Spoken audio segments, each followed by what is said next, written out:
Bonjour et bienvenue sur la chaîne À Croquer. C'est une chaîne complètement dédiée aux livres de cuisine. Je feuilletterai avec vous les livres après les avoir testés. Et si je vous en parle, c'est que c'est bon signe, c'est qu'on s'est certainement bien régalé. Aujourd'hui, je voulais aborder le livre Les crêpes, l'art et la manière de Catherine Merdy-Goasdoué. Désolée si j'écorche le nom. C'est un livre donc sur les crêpes, évidemment. Et l'auteur, c'est vraiment une experte sur les crêpes. Elle a vraiment dédié sa vie aux crêpes. Elle est née en Bretagne.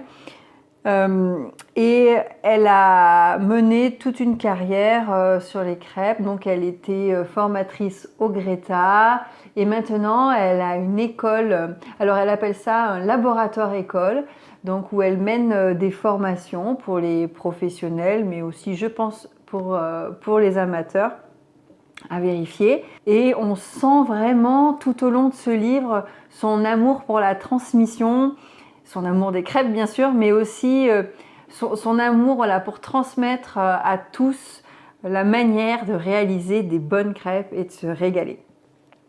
Donc son livre, il commence par l'histoire, alors son histoire à elle, mais aussi l'histoire des crêpes. Ensuite, elle nous parle de la manière, c'est-à-dire elle va nous parler du matériel, de comment faire un bon pâton, une bonne pâte à crêpes, comment bien la réaliser, bien la cuire. Et dans une troisième partie, elle nous expose quelques recettes, donc des recettes simples, des recettes un peu plus élaborées. Et puis après, en toute fin, elle nous parle du cidre aussi un petit peu. Donc sur son histoire et sur l'histoire de la crêpe, c'est très intéressant. Il y a aussi une petite partie sur l'histoire de la Chandeleur. C'est mardi la Chandeleur, alors c'est le moment de faire des crêpes. Et donc voilà, elle aborde tout d'abord le matériel. Alors elle va nous parler de ses biligues évidemment, mais elle fait aussi une petite place à la crêpière parce que c'est vrai que souvent à la maison, quand on fait des crêpes, on sort simplement la petite crêpière. C'est rapide, facile, efficace. Voilà, mais effectivement, quand on fait des crêpes bretonnes, les vraies, on les fait au roselle sur un biligue. Donc, elle nous parle de tous ces différents matériels, des différentes qualités de biligue, etc. Sans non plus rentrer trop dans les détails. Voilà, pour ceux qui sont intéressés, c'est parfait, c'est une entrée en matière. Elle nous parle aussi des ingrédients qu'il y a dans la pâte à crêpes. Alors c'est vrai que dans la pâte à crêpes, il y a peu d'ingrédients et c'est intéressant de les connaître parfaitement, savoir quelles sont les farines qui marchent, comment utiliser, à quel moment mettre les œufs, quelles sont les différentes catégories d'œufs. Tout ça, elle passe en revue. Qu'est-ce que c'est que la farine de sarrasin exactement, la farine de froment? Donc tout ça, elle en parle et ensuite elle donne des recettes. Alors les recettes, elle en donne beaucoup. Elle donne aussi des recettes de base, mais elle s'est attachée à donner un petit peu toutes les recettes de terroir, qu'elles soient au sarrasin ou au froment. Alors certainement qu'il en existe encore plein d'autres, mais je pense que c'est déjà hyper complet. Et puis elle nous donne aussi donc les recettes ménagères et aussi des recettes salées de froment parce qu'elle raconte que quand elle est partie à l'étranger et qu'elle a fait des crêpes, elle s'est rendue compte que le sarrasin n'était pas très apprécié et donc du coup elle a dû concocter une recette salée avec de la farine de froment. Ah oui, alors ça c'est pas mal. La technique infaillible pour faire sa pâte à crêpes sans grumeaux. Testé, réussi, rien à dire. Parfait. Pas de grumeaux dans la pâte à crêpes. Ensuite, donc, elle va nous parler du tour de main, alors que ce soit à la poêle ou alors sur le biligue. La manière d'utiliser le roselle pour bien faire une crêpe homogène sur un biligue chaud, qu'elle soit bien ronde. Voilà, pas très évident quand on en fait qu'une ou deux fois par an, mais au bout de 2 litres de crêpes, généralement, les crêpes sont un peu plus rondes et un peu plus réussies. Ensuite, oui, il y a même une sorte de FAQ, savoir pourquoi, si on a un problème, d'où vient le problème et quelle est sa solution. Alors c'est intéressant. Par exemple, le roselle semble ne plus étaler la pâte. Ça veut dire que le coup de roselle est certainement un peu trop long, etc., etc. Ça c'est sympa et ça peut être toujours utile. L'intérêt de la cuisson saisie pour les crêpes. Voilà, là elle insiste un petit peu dessus. Elle parle aussi des différents pliages. Vous savez, ces jolis pliages qu'il y a dans les crêperies et qu'on aimerait bien reproduire à la maison. Et ben là, elle nous dit tout dessus. Elle nous dit si c'est pour les garnitures salées, pour les garnitures sucrées, à quel moment il faut garnir la crêpe, sur quelle face, comment la replier. C'est super intéressant.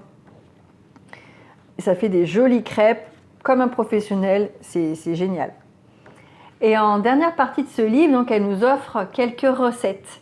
Alors, elle nous parle des recettes simples, donc de type recettes complètes, jambon, œufs, fromage, champignons pour ceux qui veulent, nous on a testé ça.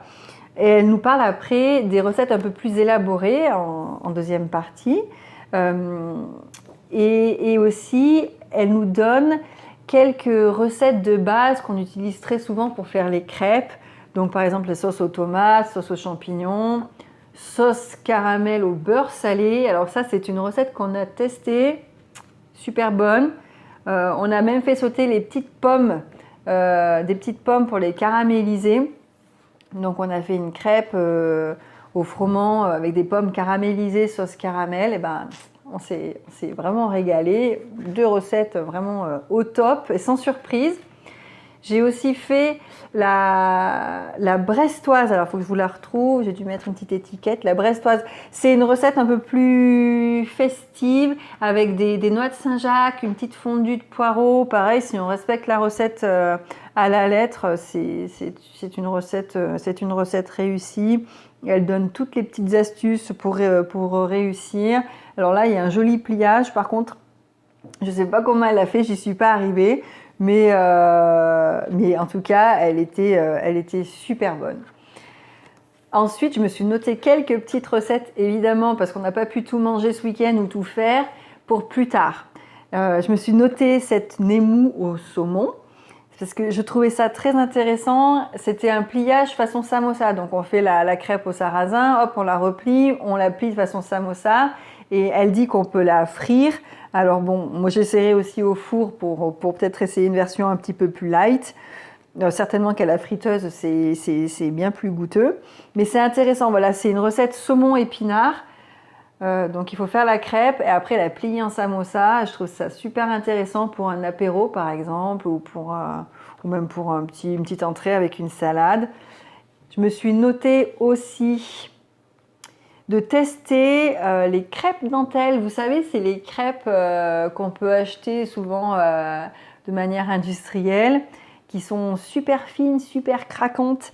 Et donc ça, elle en donne la recette. Je vais tester parce que j'aimerais bien savoir si c'est faisable à la maison. Et je vous dirai si c'est bon, mais j'en doute pas une seule seconde. En tout cas, les photos sont prometteuses.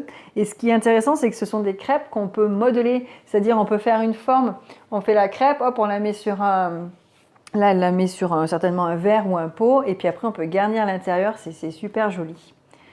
Qu'est-ce que je me suis aussi gardé pour plus tard? Ah oui, les crêpes Suzette, bon, un grand classique, mais toujours bon. Voilà. Écoutez, ce livre, il est vraiment sympa. Je pense qu'il fait vraiment le tour des crêpes, de A jusqu'à Z, de la bonne réussite de la pâte à crêpes, du pâton qui doit reposer toute la nuit, de la cuisson, jusqu'aux des idées de recettes qui sont un peu aussi déclinables. C'est vraiment un livre de crêpes, de A jusqu'à Z. Et en plus, les recettes, elles sont vraiment, vraiment sûres. Le mardi, c'est la chandeleur, alors je crois qu'il est temps de faire sauter les crêpes et je vous souhaite à tous bon appétit.